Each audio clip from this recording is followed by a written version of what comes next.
सीता देवी इस घर में पिछले 30 सालों से रह रही थी। यही घर उन्होंने अपने पति के साथ बसाया था, यही अपने बेटे को बड़ा किया और इसी आंगन में अपने सारे सपने बो दिए। जब बेटे की शादी हुई और नीता इस घर में बहू बनकर आई, तो सीता देवी ने उसे बेटी की तरह अपनाया। उन्होंने सोचा था कि अब बुढ़ापे में उन्हें एक सहारा मिलेगा, एक अपना इंसान मिलेगा। लेकिन उन्हें क्या पता था कि यही बहू एक दिन उनके जीवन की सबसे बड़ी पीड़ा बन जाएगी। नीता कामचोर नहीं थी, लेकिन उसे सास से नफरत थी। उसे लगता था कि सीता देवी हर बात में दखल देती है, जबकि हकीकत ये थी कि सीता देवी बस घर को संभालना चाहती थी। सुबह से शाम तक नीता मोबाइल में लगी रहती और अगर सीता देवी कुछ कह देती तो नीता की आवाज़ तेज हो जाती। आपको हर बात में बोलना जरूरी है क्या? नीता के ये शब्द सीता देवी के दिल में तीर की तरह चुभ जाते। सीता देवी कुछ नहीं कहती, बस चुपचाप रसोई में जाकर आंसू पोंछ लेती। उन्हें डर था कि अगर उन्होंने जवाब दिया तो घर में कलेश होगा और उनका बेटा परेशान होगा। माँ होने के नाते वे हर दर्द अपने सीने में दबा लेती थी। एक दिन सीता देवी ने नीता से बस इतना कहा, बेटा, खाना समय पर बना दिया करो, तुम्हारे पति को ऑफिस जाना होता है। नीता भड़क उठी, आपको क्या लगता है मैं आपकी नौकरानी हूँ? जब मन करेगा तब बनाऊंगी। घर में सन्नाटा छा गया। सीता देवी की आंखें भर आईं, लेकिन होंठ कांपते हुए भी कुछ न बोले। पास बैठा बेटा सब सुन रहा था, मगर उसने भी चुप रहना ही बेहतर समझा। ये चुप्पी सीता देवी के लिए सबसे बड़ा घाव थी। शाम को जब नीता मायके चली गई, सीता देवी अकेली कमरे में बैठी रही। दीवार पर टंगी अपने पति की तस्वीर को देखकर उन्होंने कहा, देखिए जी, जिस घर को हमने प्यार से बनाया था, वही आज मुझे पराया महसूस हो रहा है। उनका मन बहुत भारी था। उन्हें नीता से नफरत नहीं थी, बस दर्द था कि उनकी ममता को ठुकरा दिया गया। उन्होंने कभी नीता से ऊंची आवाज में बात नहीं की, फिर भी नीता का व्यवहार दिन ब दिन और कड़वा होता जा रहा था। रात को सीता देवी देर तक सो नहीं पाई। उनकी आंखों में सवाल थे, क्या सास होना गुनाह है? क्या उम्र के साथ इंसान की इज्जत भी कम हो जाती है? उन्हें नहीं पता था कि यह तो बस शुरुआत है। नीता का बुरा सलूक आगे चलकर सीता देवी की जिंदगी को और भी दर्द से भरने वाला था। सुबह की पहली किरण के साथ सीता देवी की नींद खुल गई। आदत थी उन्हें जल्दी उठने की। बुढ़ापे में भी शरीर आराम मांगता था, लेकिन मन नहीं मानता था। उन्होंने धीरे धीरे उठकर रसोई की ओर कदम बढ़ाए। चूल्हे के पास खड़ी होकर उन्हें अपने पुराने दिन याद आ गए, जब पूरा घर उनकी रसोई की खुशबू से महकता था। आज भी उन्होंने सोचा, नीता उठे उससे पहले चाय बना देती हूँ, शायद उसका मूड ठीक रहे। सीता देवी ने कांपते हाथों से चाय रखी ही थी कि नीता की तेज आवाज सुनाई दी, मैंने कहा था ना, मेरी चीजों को हाथ मत लगाया करो। सीता देवी घबरा गईं, बेटा, मैंने तो बस चाय बनाई है, आपको समझ क्यों नहीं आता? नीता ने गुस्से में कप उठाया और सिंक में पटक दिया।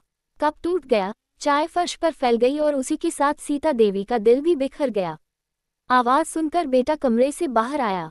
सीता देवी ने उम्मीद भरी नजरों से उसकी ओर देखा, लेकिन वह नीता के पास जाकर बोला, छोड़ो ना, ऑफिस लेट हो रहा है। उस पल सीता देवी को लगा जैसे उनके सीने पर किसी ने पत्थर रख दिया हो। उनका कसूर सिर्फ इतना था कि वे माँ थीं। दिन भर नीता का व्यवहार और ज्यादा कड़वा होता गया। दोपहर को जब सीता देवी ने खाना बनाया, नीता ने एक निवाला लेकर कहा, नमक भी ठीक से नहीं डाल सकती, पता नहीं लोग आपको आदर्श सास कैसे कहते हैं। पास बैठी पड़ोसन चुप हो गई। सीता देवी की आंखें झुक गईं। उनकी इज्जत सबके सामने अरौंदी जा रही थी। शाम को सीता देवी को घुटनों में बहुत दर्द था। उन्होंने नीता से कहा, बेटा, जरा दवा दे देना। नीता ने मोबाइल से नजर उठाए बिना कहा, अभी नहीं, मुझे सीरियल देखना है। सीता देवी खामोशी से पलंग पर लेट गईं। दर्द सिर्फ शरीर में नहीं था, आत्मा में भी था। उन्होंने अपने आंचल से आंखें पोंछी और खुद से सवाल किया, क्या मैंने माँ बनकर कोई गलती की थी? रात को खाना सबने साथ खाया, लेकिन कोई सीता देवी से कुछ नहीं बोला। नीता हंस रही थी, बातें कर रही थी, जैसे कुछ हुआ ही ना हो। और सीता देवी, वे बस हर निवाले के साथ अपना अपमान निगल रही थी। कमरे में जाकर उन्होंने भगवान के आगे हाथ जोड़े, हे प्रभु, मुझे ताकत देना। मैं टूटना नहीं चाहती, पर रोज मर रही हूँ। उन्हें नहीं पता था कि नीता का व्यवहार अब और भी जहरीला होने वाला है। यह आग सिर्फ सीता देवी को ही नहीं, पूरे घर को जलाने वाली थी। सुबह की धूप खिड़की से छनकर कमरे में फैल रही थी। सीता देवी धीरे धीरे उठी। घुटनों में दर्द था, लेकिन फिर भी रसोई में चली गई। नीता अब देर से उठने लगी थी। घर का काम भी ज्यादातर सीता देवी करती थी। उन्होंने बेटे का लंच पैक किया और सोचा, आज बेटे से कहूंगी डॉक्टर को दिखा दे। जैसे ही बेटा तैयार हुआ, सीता देवी ने कहा, बेटा थोड़ी तबीयत खराब रहती है, आज डॉक्टर को दिखा देते हैं। नीता पास में खड़ी थी, तुरंत बोली, हर रोज कुछ न कुछ बहाना, माँ को बस ध्यान चाहिए। बेटे ने झिझकते हुए कहा, माँ आज ऑफिस में बहुत जरूरी मीटिंग है, कल चलते हैं। ठीक है बेटा, सीता देवी ने हल्की मुस्कान दी, मगर अंदर से टूट गईं। उनके लिए बेटे की चुप्पी किसी चाकू से कम नहीं थी। दिन भर नीता उनसे बात तक नहीं करती। अगर सीता देवी कुछ पूछे तो ताना सुनने को मिलता, आपको तो हर बात में बोलना ही होता है ना। रात को बेटा ऑफिस से लौटा तो देखा, माँ बिस्तर पर बैठी थी। माँ कुछ खाया? हाँ बेटा, सब खा लिया, उन्होंने झूठ बोला ताकि बेटा परेशान न हो। लेकिन बेटे ने देखा थाली में खाना अनटच्ड था। वह समझ गया पर कुछ कह न सका। सीता देवी की आंखों में नींद नहीं थी, बस इंतजार था कि शायद कभी बेटा उनकी बात समझे। अगले दिन डॉक्टर ने कहा, दवा रोज समय पर लेनी होगी, नहीं तो जोड़ों का दर्द बढ़ेगा। सीता देवी ने नीता से कहा, बेटा ये दवा सुबह शाम दे देना, मुझे याद नहीं रहता। नीता बोली, इतनी उम्र हो गई, अब खुद याद रखना सीखिए। दोपहर बीती, शाम आई, मगर दवा फिर नहीं मिली। रात में दर्द बढ़ गया।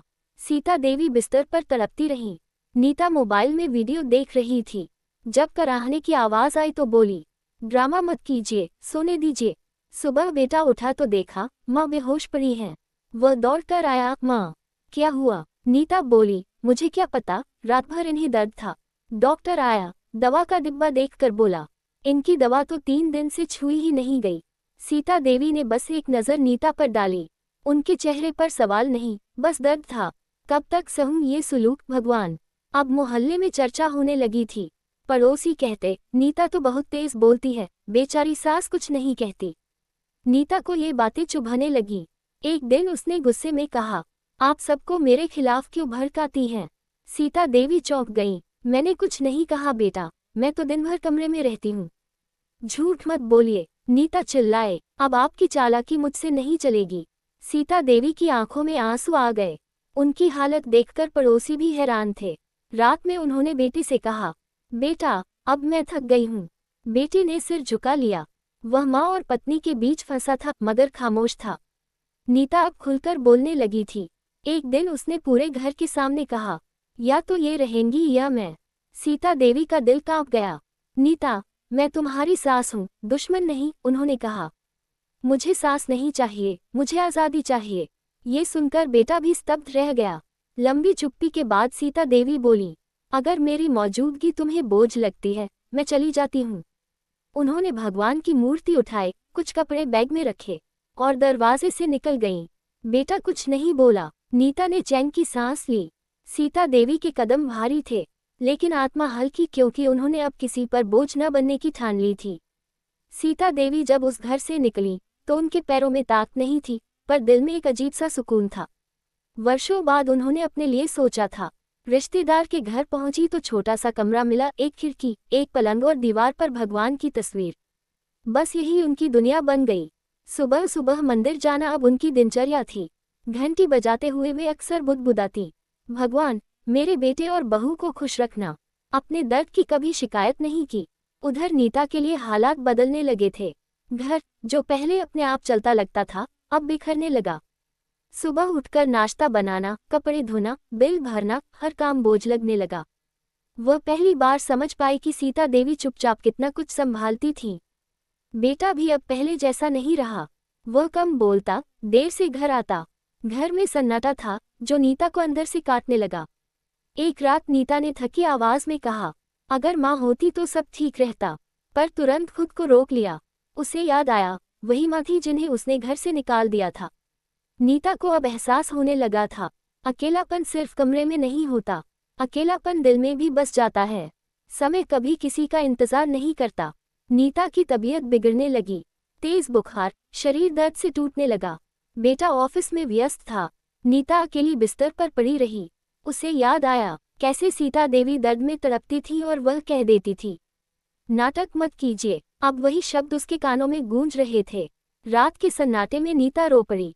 माँ, पहली बार उसके मुंह से यह शब्द दिल से निकला। उसे समझ आ गया था, जिसे उसने बोझ समझा वही घर की नींव थी, जिसे उसने कमजोर समझा वही सबसे मजबूत थी।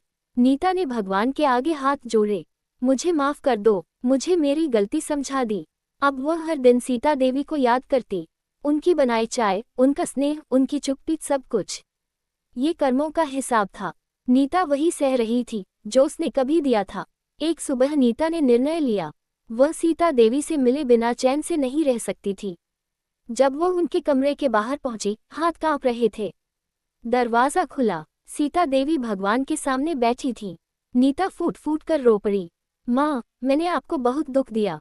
सीता देवी पलटी, उनकी आंखें भर आईं, पर चेहरे पर गुस्सा नहीं था। बेटा, इंसान गलती करता है। उन्होंने नीता को गले लगा लिया। नीता ने उनके पैर पकड़ लिए, मुझे माफ कर दो माँ।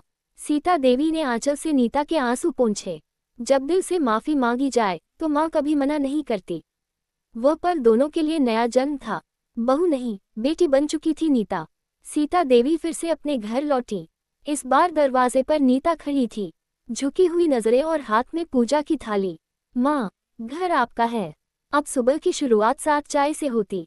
नीता दवा समय पर देती, सीता देवी के पैर दबाती। घर में फिर से हंसी गूंजने लगी। बेटा भी सुकून में था। एक दिन नीता ने कहा, माँ, आपने मुझे इंसान बनना सिखाया। सीता देवी मुस्कराई, प्यार से बड़ा कोई रिश्ता नहीं होता। कहानी खत्म नहीं हुई, क्योंकि यह अंत नहीं, एक नई शुरुआत थी।